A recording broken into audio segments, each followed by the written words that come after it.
رمضان شریف میں 3-4 چیزوں کا خاص خیال رکھنا ہے ہم نے، خاص۔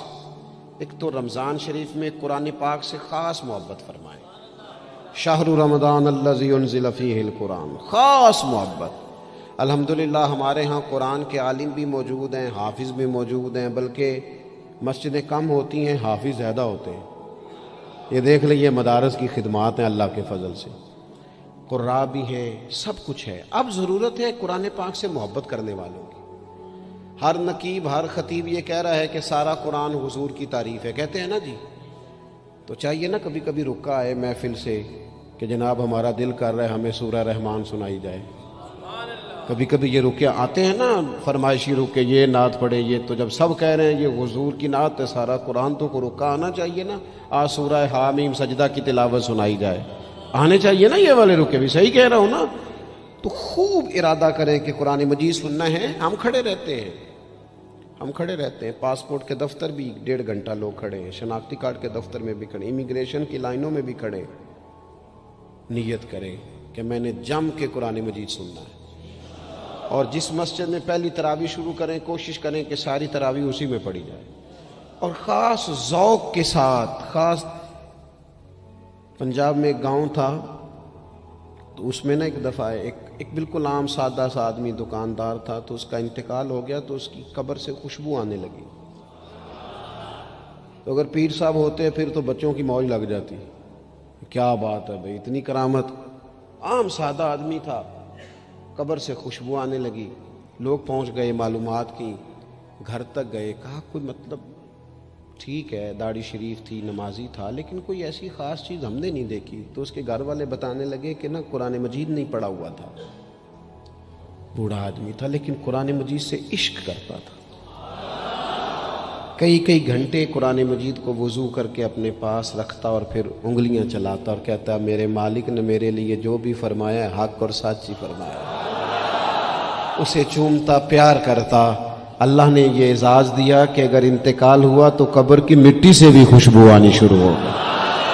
خدا را قرآن پاک سے پیار کریں، خوب ذوق بنائیں کہ ہم نے قرآن مجید کو سننا ہے۔ دوسری میری گزارش یہ ہے آپ حضرات سے کہ سحری میں اٹھنا تو ہے ہی، سودا لینے کے لیے بھی جانا ہے، ہمارے ہاں دہی دودھ کے لیے بھی لوگ صبح صبح جاتے ہیں، تو ایسا نہ کریں کہ تھوڑا 10 منٹ اور جلدی اٹھ جائیں اور پورا رمضان تہجد کی نماز پڑھیں۔ بڑی پسند ہے نبی کریم کو تہجد کی نماز۔ صبح اگر 2 رکعتیں نصیب ہو جائیں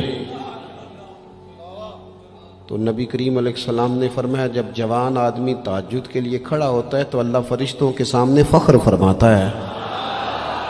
یہ ضرور عادت بنائیں، صبح جن لوگوں کو چند نفل نصیب ہو جائیں اور پھر وہ دعا مانگیں، ایک تو رمضان پھر تہجد کا ٹائم، اس ذوق کو۔ اور تیسری گزارش میری یہ ہے، غریب آدمی جو ہوتا ہے وہ سمجھدار نہیں ہوتا، چونکہ عقل مند ہونے کے لیے تو پیسے ہونا بھی تو ضروری ہے نا۔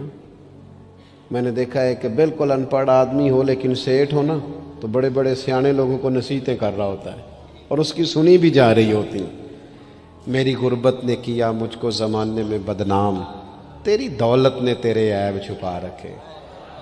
یہ نا غریب آدمی، اگر سیانے ہوتے تو وہ بھی مالدار نہ ہوتے، یہ نہیں سمجھدار ہوتے، یہ بیچارے کمزور ہی اس لیے رہ جاتے ہیں کہ ان کو چالاکیاں، تیزیاں الا ماشاءاللہ نہیں آتی۔ تو کئی دفعہ غریب تکلیف بھی دیتا ہے، جب آپ کچھ بانٹنے لگتے ہیں، جب کچھ آپ دینے لگتے ہیں تو کچھ چیزیں محسوس بھی ہوتی ہیں۔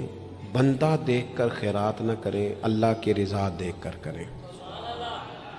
ہمیں صحیح حدیث میں اس شخص کا تذکرہ بھی ملتا ہے جس نے آ کے نا محبوب کی چادر کو کھینچا تھا، یہ بخاری میں، اور گردن مبارک پہ نشان پڑ گیا تھا۔ اس نے کہا میں کچھ لینے آیا ہوں، چادر کو کھینچا، تکلیف ہوئی بظاہر، لیکن محبوب نے پھر بھی جب عطا کیا تو مسکرا کے ہی عطا کیا۔ غریب آدمی تکلیف میں ہے، مہنگائی نے آزمائش پیدا کر دی ہے۔ تھوڑے سے امیر لوگ اگر اپنے اخراجات میں کمی لائیں، اگر جو عید پر 6 جوڑے بنواتا ہے وہ 2-4 سے گزارا کر لے، تھوڑا سا اپنے اخراجات کو کم کر کے صرف اپنے رشتہ داروں میں، اپنے دائیں بائیں تھوڑی سی توجہ کریں۔ اور ایک بات کا ضرور خیال فرمائیں، پردہ پوشی بہت بڑا حسن ہے، بہت بڑی خوبصورتی ہے۔ اگر یہ صدقات اور خیرات اور رمضان میں جو مساوات کا مہینہ ہے، اس میں اگر تھوڑی سی نا پردے کے ساتھ، امام ابو نعیم نے لکھا ہے کہ 100 گھر تھا مدینہ شریف میں، 100 تھوڑی سی آبادی ہوتی تھی، 100 گھر کتنا زیادہ ہوگا، 3 وقت کھانا بھی پہنچتا تھا، کپڑے بھی پہنچتے تھے، بیمار کی دوا کے پیسے بھی پہنچتے تھے، کون دے جاتا ہے پتہ کوئی نہیں تھا۔ پھر اچانک سب کے گھر کھانا آنا بند ہوا تو لوگ پریشان ہوئے، ایک دوسرے سے پوچھنے لگے تیرے گھر کب سے نہیں آیا؟ کہ 18 محرم سے۔ تیرے گھر کب سے نہیں آیا؟ اسی شام سے۔ تیرے گھر 18 سے۔ اب جب سب متفق ہوئے تو پتہ چلا کہ 18 محرم کو امام زین العابدین کا انتقال ہوا۔ 100 گھروں میں کھانا جاتا تھا پر پتہ نہیں تھا دے کون جاتا ہے، کچھ تھوڑا سا نا۔ کچھ خبریں ایسی ہیں جو حضرت عمر بن عبدالعزیز صبح اپنے خادم کو نا ایک سارے دن کے کاموں کی لسٹ دیا کرتے تھے، تو ایک دن لسٹ دی تو وہ چاہیے تو یہ تھا نا کہ اس پہ لکھا ہوتا تھا کہ 11 بجے محکمہ تعلیم والوں کو بلانا، ظہر کے بعد دفاع والوں کو بلانا، شام کو صحت والوں کو بلا لینا۔ وہ لسٹ جو دی تھی اس پہ لکھا تھا کہ کل 5000 درود پاک کم رہ گیا تھا، آج زیادہ پڑھنا ہے۔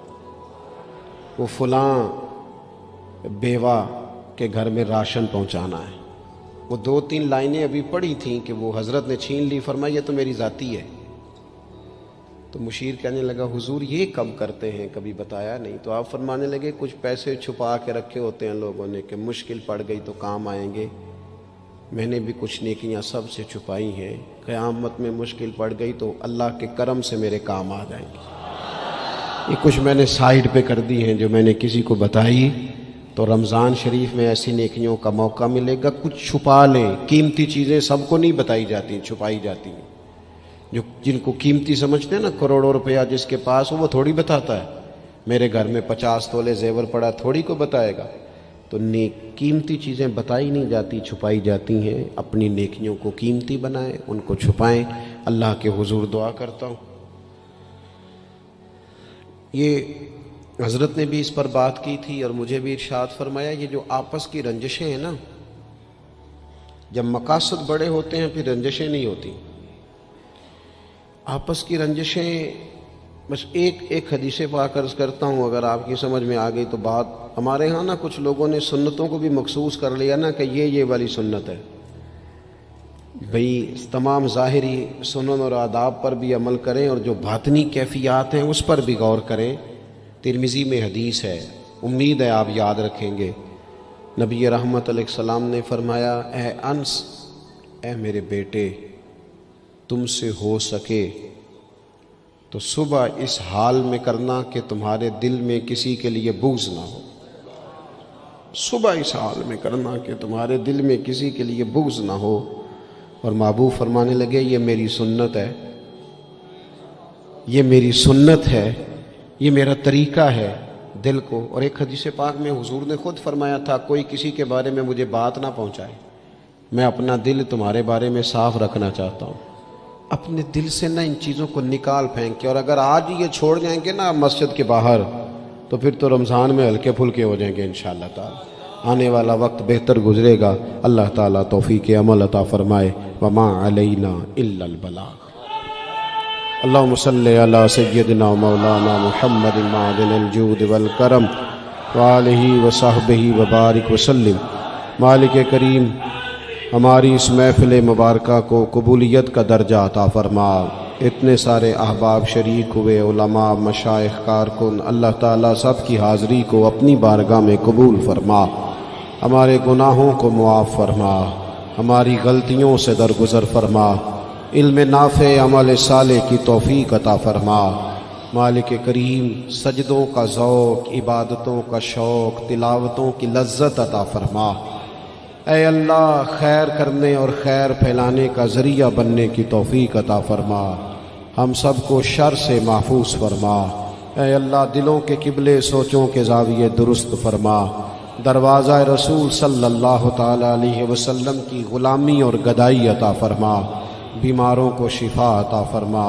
مقروضوں کو قرض کے بوجھ سے رہائی نصیب فرما، جو تنگ دست ہیں ان کے رزق میں وسعت فرما، امت کے حق میں رحمت والے فیصلے فرما، عالم اسلام پر اپنا خاص فضل و احسان فرما، پاکستان میں نظام مصطفیٰ صلی اللہ تعالی علیہ وسلم کے سویرے کو طلوع فرما، قرب و جوار سے دور دراز سے جتنے احباب آئے قدم قدم برکتیں عطا فرما۔ جس خوبصورتی کے ساتھ یہ اہتمام کیا گیا، اہتمام کرنے والوں کی کاوش کو اپنی بارگاہ میں قبول فرما، ہمارا خاتمہ بالخیر بالایمان فرما۔ دنیا علامہ اسرار صاحب علیل ہیں، مالک کریم شفا عطا فرما، تمام بیماروں کو شفا عطا فرما، دنیا اور آخرت میں ہماری پردہ پوشی فرما۔ اللہم انا نسألک العفو والعافیۃ فی الدین والدنیا والآخرہ، رب اغفر وارحم